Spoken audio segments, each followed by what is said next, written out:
बहुत शुक्रिया आदरणीय मंच, आदरयोग प्रोफेसर ललित मंगोत्रा सर, प्रधान डोगरी संस्था doctor SP Saraswat ji, principal government college for women parade Angurana sir, professor Shashi Pathania ji, Rajeshwar Singh Raju ji, Rajkumar Bahlukiya ji. ये मौका थैंक्स गिविंग का मौका है। मैं ज़्यादा गल नहीं करन, कविता कुत्थों शुरू हुई इस सब में जेडे शुरू च 2 शब्द लिखे देन, मेरे आस में कोई 2-3 पेज लिखे देन, मैं सब की लिखने की कोशिश की है थोड़ा थोड़ा, पर मैं ये ज़रूर आखूँ जो डोगरी संस्था अगर नहीं होंगी तो मैं नहीं हाँ।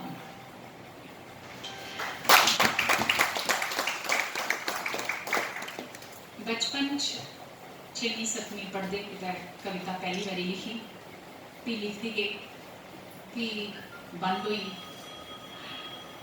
उसके बाद परती है लिखना शुरू किया।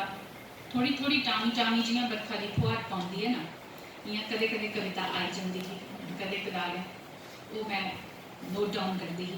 ब्याह को पहले कोई 20-25 कविता मैं लिखी लेदियां थी, पर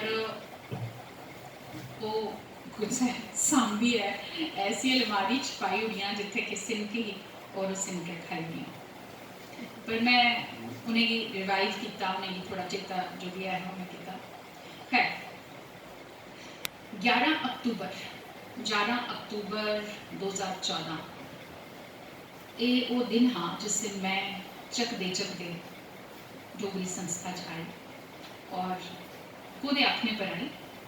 तुसी सारे जानते हो कि आकाशवाणी जम्मू को बड़ा पुराना रिश्ता है। निक्के होंदे दा समझी लो 25-26 साल के जिसले असें खबरां पढ़ना शुरू कीतियां, उत्थे मैं नाम लेना चाहां स्वर्गीय मानजोग छत्रपाल जी जेडे अज साल च नहीं है, उन्हें और डॉक्टर निर्मल विनोद इन्हें दसना सर मैं कविता लिखी है दिखो हाँ भला, और इन्हें इन्नी ज़्यादा हौसला अफजाई की और आखिया प्रमिला जी डोगरी संस्था दियाँ अदू ललित मंगोत्रा सर अदू प्रधान है उत्थों दे आखदे कि तुसें जरूर आना है, जी गोष्ठी होंगी है उनकी 2nd सैटरडे में गई और बहुत ज़्यादा इनकरेज किया। प्रोफेसर ललित मंगोत्रा है उठे, छत्रपाल सर है, डॉक्टर निर्मल विनोद है और सुशील बेगाना है, और भी लोग हैं जिन्हें मेरी आशीर्वाद शामिल है। छत्रपाल सर ने फेसबुक पर एक बड़ी अच्छी पोस्ट पाई और वो दिन हाँ जो तो कवि की जेका नेरियें कंदरें कुदै डकोयदा हा उसी जीवादांत हुआ ते कवि का जन्म हुआ। मैं एहसान और आभार डोगरी संस्था का कदे नहीं भूल सकते, हमेशा इनकरेज किया और लिखो अच्छा लिखो। फिर उसके बाद मैं थैंक यू वेरी मच, बहुत बहुत धन्यवाद Lalit sir, professor Shashi Pathania ma'am, Bina madam और जिन्हें भी थे राज मनावली सर, अशोक सर, सारे मेरी आशीर्वाद दिता, चमन सर, पूर्ण सिंह सर बैठे, पूर्ण सर बैठे ने, सब डोगरी के हस्ताक्षर इतने मौजूद हैं। फिर उसके बाद मैं आनी हाँ आकाशवाणी जम्मू, मानजोग संब्याल सर साढ़े मौजूद ना। एक कवि जिससे पैदा होता है अगर उसे थोड़ा कुछ ठीक लगता है, उसी मंच हासिल करवाना, उसी प्लेटफॉर्म हासिल करवाना ये बड़ा ज़रूरी है, नहीं तो वो मतलब बदने मठोने शा पहले गया वो खत्म हो जाता है। उसी साह लेने वास्ते मंचें का और वाहवाही नहीं आखो हौसला अफजाई की बहुत ज़रूरत होती है। और विकी संब्याल सर मैं बहुत आभारी हाँ तुमकी, तुस उसले आकाशवाणी के डायरेक्टर है और मैं कदे नहीं आख्या, क्योंकि मैं थोड़ा इस बारे थोड़ा समझी हाँ कि मैं आपको जाइए किसे क्यों आखा, अगर मेरी कविता थोड़ा जहा कुछ हो तो मिगी आपको आखना। सर ने बहुत मौके दिते, मंच दिते और आज मैं तुम्हारे सामने आया। विकी संध्याल सर, बहुत बहुत शुक्रिया। डोगरी संस्था होई, आकाशवाणी होई, दूरदर्शन में भी, दूरदर्शन पर मैं भी बहुत प्रोग्राम किए। दूरदर्शन चा 12-13 साल खबरां भी पढ़ी हैं और तो मौके उन्हें दिते। साहित्य अकादमी ने बहुत मौके दिते। ललित सर कन्वीनर है और इन्हें जिथे भी मुमकिन हो सकिया मुझे मौका दिता और मैं पूरी नहीं तो पूरा भारत नहीं तो अद्धा भारत में दिखी चुकी दी और उत्थे अपनी कविता पढ़ी चुकी दी। इसके अलावा Jammu Kashmir academy of art culture and languages, मैं उनकी भी बहुत आभारी हूँ।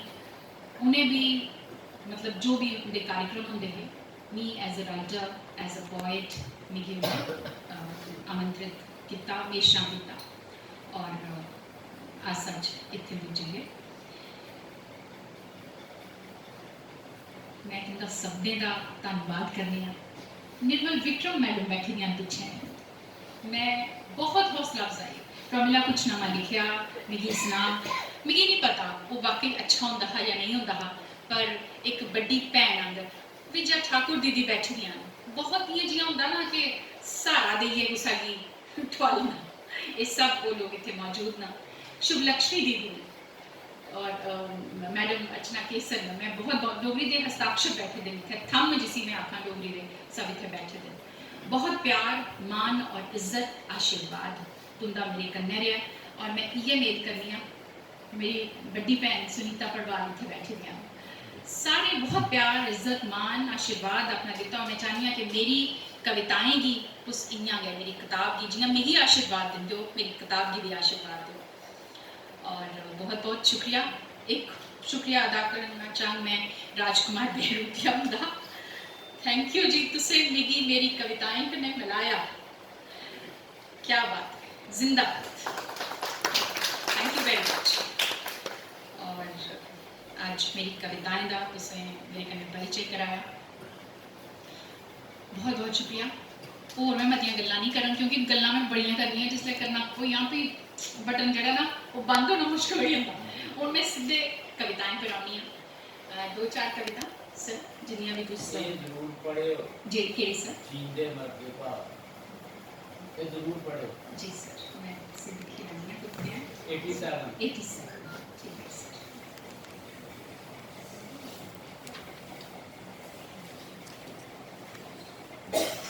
मैं जियां के राजकुमार ने आख्या कि एक कविता की किताब है जी, यदि पहली कविता माँ पर है और आखिर वाली कविता पिता पर है। मीनिया के महसूस होता जो निक्की आई ही ना कुछ जाना तो एक उंगली डैडी ने पकड़नी तो दूई मम्मी ने, समझी लाओ ये हुआ है। एक पास है पहली कविता मेरी माँ पर है और दुई लास्ट कविता पिताजी की है। मैं अज भी उहाँ के समझनी हाँ कि मैं इंदे के सारे जो कुछ ही ने दिता, पाशा प्यार, वो सब कुछ इस कविता च। तो मैं जींदे मरदे भाव करने की शुरू करनी है। सर ने जियां हुक्म दिता, मेरी कविता की आमद कियां होंदी है, मेरी कविता की आमद कियां होंदी है। कदे प्रगट हुई जंदी हो उस चैंडल न्याणे आंगर, झग्गे जगांदी रीकी दंदी पांदी छेंदे छेंदे घेरा छुई छुई है।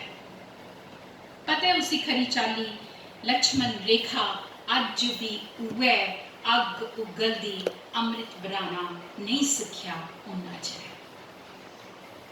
कदे आई खड़ोंदी साम धाम तपदी रेतू दी गिद्दी च लपटोई दी, लंगी आई होए जियां मरुथल किन्ने फट्टे दे ओठ परड़ोए चरसोए दा मुआंदरा, पुआने पैर अड्डियां ब्यानियां बुच्चे नक कन गूंडियां बामा सुन्ना मत्था ना संदूर, बलदी आउंदी जियां तंदूर। फिर बरामदी ओ मेरे पर रेत, भस्म कर दी मेरा वजूद।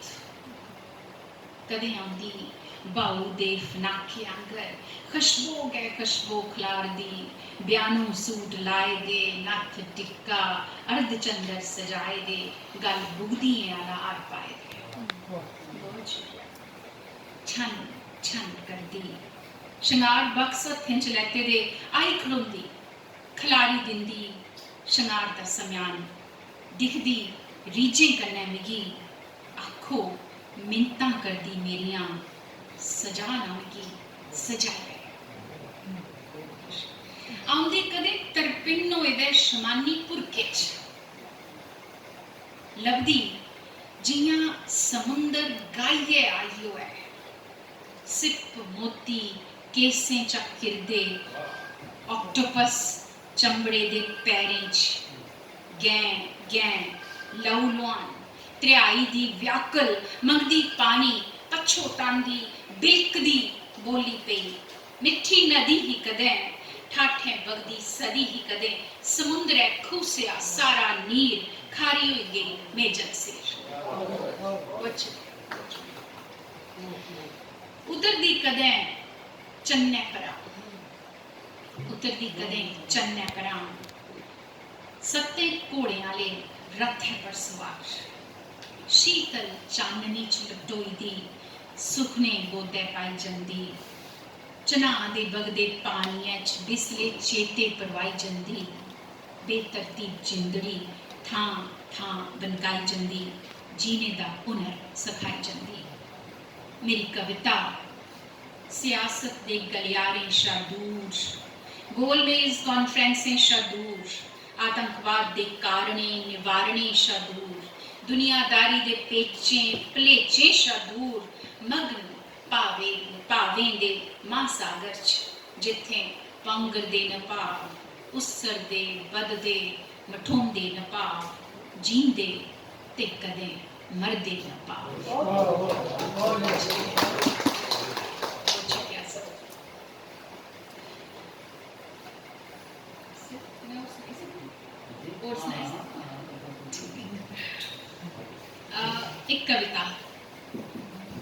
एक कविता जी मेरे दिल के करीब है